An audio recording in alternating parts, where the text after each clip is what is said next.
Hi friends, ഇന്ന് ഉച്ചക്കത്തേക്ക് ചോറിന് നല്ലൊരു മോരുകറി ഉണ്ടാക്കിയെടുക്കാം കേട്ടോ.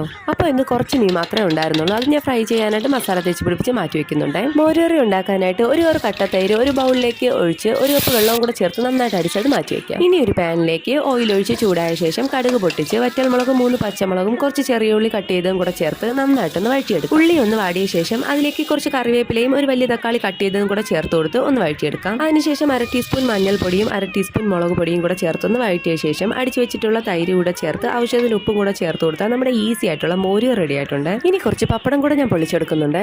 അതുപോലെ കമന്റ് ബോക്സിൽ ചോദിച്ചിട്ടുണ്ടായിരുന്നേ, മീൻ വറുക്കുമ്പോൾ എന്തിനാ പപ്പടം എന്ന്. ഇവിടെ എല്ലാവർക്കും ചോറിൻ്റെ കൂടെ പപ്പടം ഒരുപാട് ഇഷ്ടമാണ്. അതുകൊണ്ടാണ് കേട്ടോ ഞാൻ മിക്കപ്പോഴും പപ്പടം ഉണ്ടാക്കുന്നത്. ഇനി പപ്പടം പൊള്ളിച്ചെടുത്ത ബാക്കി ഓയിൽ ഒരു പാനിൽ ഒഴിച്ച് ചൂടായ ശേഷം അതിലേക്ക് മീൻ ചേർത്ത് കൊടുത്ത് നന്നായിട്ടൊന്ന് ഫ്രൈ ചെയ്തെടുക്കുന്നുണ്ട്.